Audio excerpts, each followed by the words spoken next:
Welcome. The video you are about to view presents the elements of a paper by Nathan Martin, Master of Education student at Memorial University in St. John's, Newfoundland. This paper examines the importance of intercultural competency development on the part of post-secondary staff and faculty within North American post-secondary institutions, and the effect that such competency can have in relation to the academic and institutional engagement of international students as they are tasked with teaching and or supporting. The question that this paper seeks to answer is as follows. What are the most essential elements of cultural competency that staff and faculty need to practice when it comes to supporting the student engagement of first-year international students at four-year degree-granting institutions in North America? The motivation behind asking and seeking to answer this question stems from the reality that the staff and faculty who are tasked with instructing and supporting international students are frequently faced with challenges and scenarios that are often unique to this particular segment of the student population.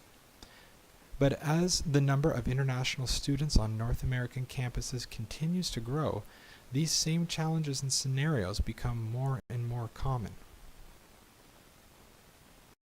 Today's higher education landscape. Like numerous universities and colleges around the world, the higher education landscape in North America as a whole is under continual pressure to become more globalized in regard to the students that it seeks to attract. In a 2016 article by Knight, Groff and Deakin, it is reported that in a 2014 survey conducted by Universities Canada, 95% of Canadian universities include internationalization or global engagement as part of their strategic planning, with 82% identifying internationalization as one of their top 5 priorities. As post-secondary institutions continue to internationalize their recruitment efforts, their campuses continue to become more and more intercultural in makeup. And as students from around the world vie for the same enrollment spots that domestic students are pursuing, the admissions process continues to remain competitive.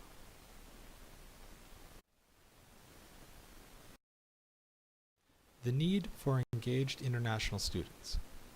In today's higher education landscape, international students constitute an increasingly important segment of the overall student population. Most post-secondary institutions are under continual pressure to ensure that their enrollment targets are achieved in order to guarantee a healthy operating budget.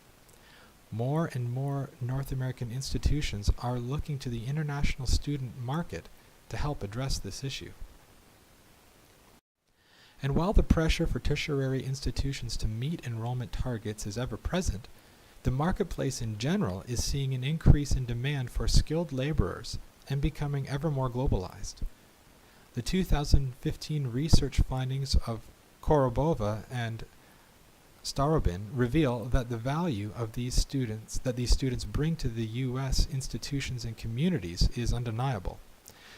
Increased diversity on campuses and communities, exposing American students to the globalized workforce they are likely to face after graduation, as well as a significant financial contribution to the U.S. economy, nearly $24 billion in 2012-2013. While the benefits to increasing international student enrollment are evident, there are also challenges that are inherent. One particular challenge is that of offering an educational environment that adequately meets the needs of international students from numerous different academic and cultural backgrounds. Any given university or college may have a vested interest in attracting international students to their institution, but that is only the first step in a longer process. If student engagement is understood to mean the time and effort students devote to activities that are empirically linked to desired outcomes of post-secondary study, then it is also in the best interest of both the institution and the student that successful student engagement is taking place during the student's first year of enrollment. in order to facilitate their continuation on to degree completion and graduation. And although student engagement is not a guarantee of student success, research has shown it to be a strong indicator that student success is likely to result.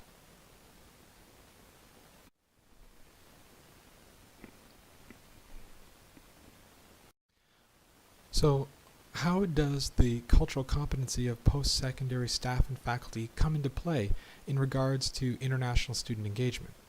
Well, let's first establish what is meant when we use the term cultural competency. According to researchers Nieto and Booth, cultural competency can be understood to mean a set of congruent behaviors, attitudes, and policies that come together in a system, agency, or among professionals and enable that system, agency, or those professionals to work effectively in cross-cultural situations. With this definition thus presented, it can now be understood that as post-secondary professionals strive to encourage the academic and institutional engagement of international students attending their institutions, it is the employment of cultural competency that will effectively guide and equip them. But of course, the question could be asked, why as post-secondary professionals should we be concerned with developing our cultural competencies? Well, as has already been mentioned, our campuses are becoming increasingly culturally diverse. And of course, there is the idea that competent staff and faculty are better equipped to guide students into successful engagement, as opposed to those who lack the needed competencies.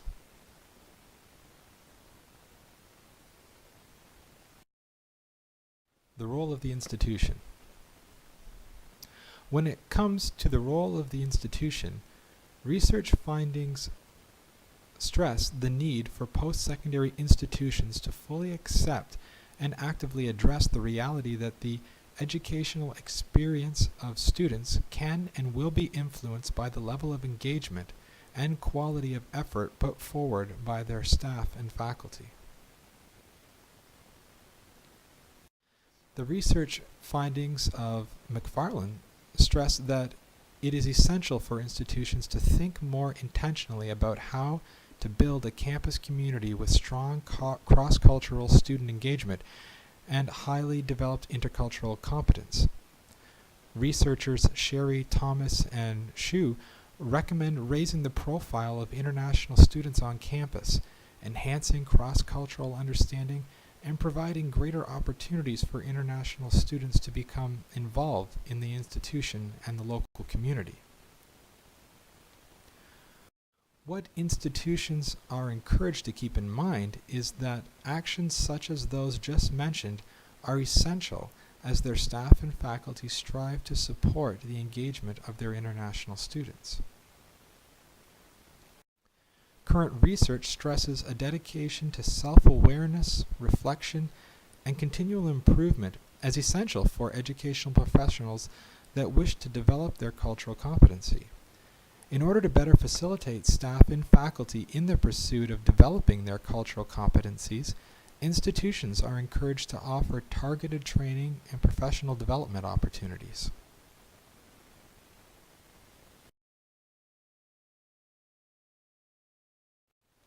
The role of faculty. Research shows that as faculty pursue the development of their cultural competency, they need to be aware of various cultural differences and responsive as well as proactive to the numerous learning and engagement styles that may be expressed by international students. Faculty need to not only teach required subjects, but also taking care to explain the culturally unique way that students are expected to engage with the subject matter.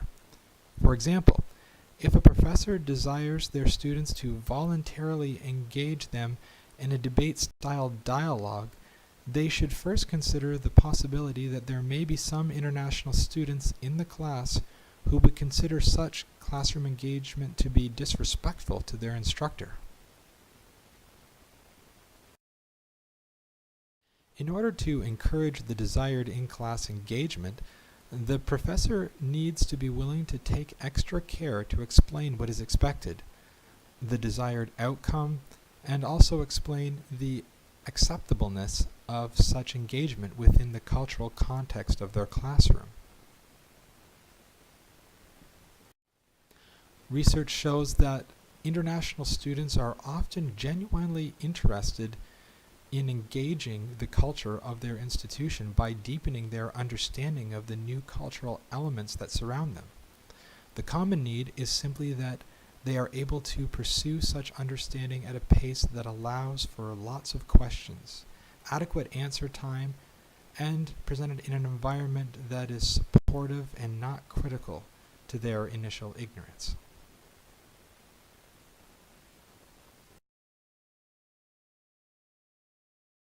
The role of staff. Of course, the need for greater cultural competency also extends to non-instructional staff, such as the student support professionals who daily assist students that are keen to optimize their educational experience.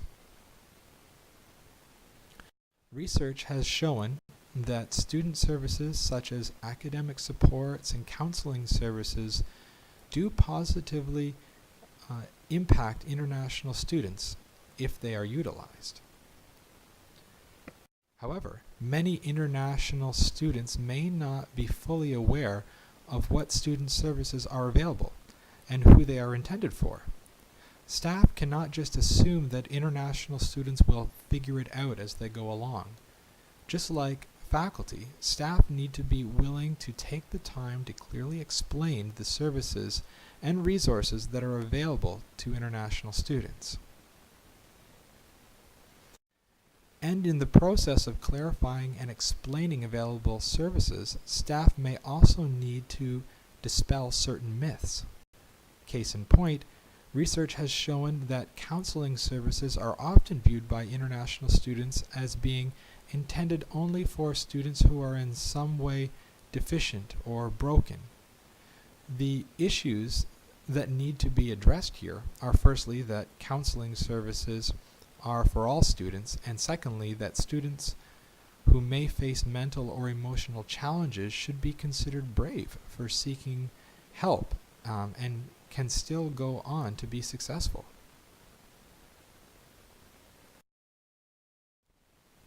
Supporting international students. For post-secondary staff and faculty, developing their cultural competency means being cognizant of the existence of unique cultural influences, infusing both their expectations of ideal student engagement and the expectations of their international students. This is a vital first step in the development of their cultural competency. However, competency development must go further than this. In addressing the extent to which cultural competency must be developed, Murray informs us that post-secondary faculty and staff require an intercultural competence that involves not just a reactive facility that enables them to respond appropriately and constructively to students' cultural, linguistic, and experiential diversity, but also a proactive one that allows them to objectify and adjust their own behaviors in order to reconcile or reduce cultural divergence or misalignment. In order to effectively adjust and develop their own behaviors, post-secondary staff and faculty must first be aware that the way they view the world may very well be different than that of the international students that they are attempting to aid and or instruct. Additional research indicates that even when an instructor is attempting to establish their classroom as a culturally neutral place, they may still be unintentionally operating under certain cultural assumptions and may cause some international students to feel excluded or unsure of exactly what is expected. In order to lessen the occurrence of such scenarios, post-secondary professionals are encouraged to lead international students through examples of what is required of them.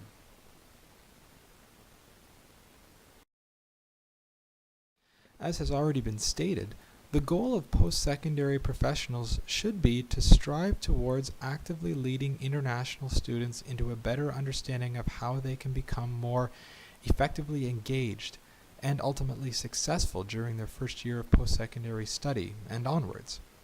If we understand an optimal learning experience for international students to be complete with high levels of academic and institutional student engagement that lead to the realization of educational and experiential goals, then a fully engaged student supported by culturally competent staff and faculty is likely to be a successful student.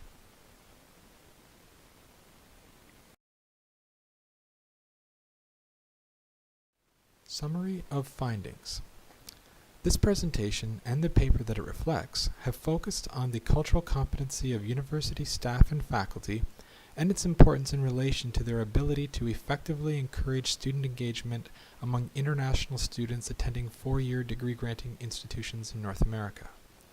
After reviewing the available literature that possessed even partial relevance, it was found that the most essential elements of cultural competency which staff and faculty need to practice are as follows.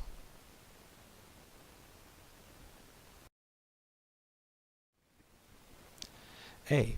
Post-secondary faculty and staff must strive to develop a personal awareness of their own worldview and the culturally specific ways of understanding optimal student engagement that inform and infuse their personal worldview and subsequent pedagogical or student support approach.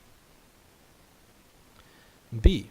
Post-secondary faculty and staff need to also concede that other cultures possess their own expectations and standards regarding what quality instruction and support should look like, and they must be prepared to acknowledge the potential validity of these expectations. And C. Post-secondary faculty and staff must acknowledge and embrace their responsibility to actively lead international students into informative and understanding dialogue, patiently guiding them through examples of what positive engagement can and should look like within the culture of their institution. While the initial intent was to focus specifically on international students and post-secondary staff and faculty engagement at institutions within North America, during the research stage it was discovered that there was limited literature specific to the North American context.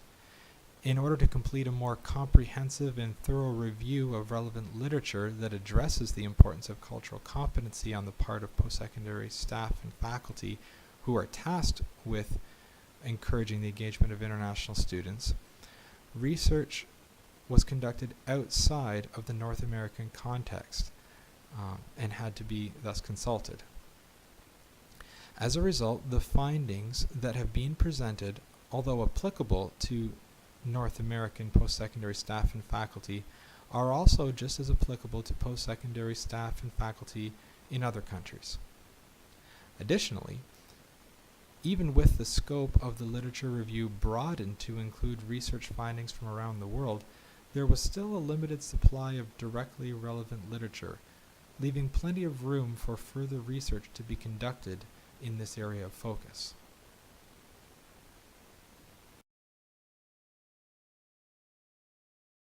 In conclusion, post-secondary staff and faculty are again reminded that they are members of a culturally diverse global community, and they are engaged in an increasingly global educational landscape. That being said, they are encouraged to actively pursue and employ the three elements of cultural competency that have been identified. Thank you for watching this presentation on cultural competency, post-secondary staff, and international student engagement.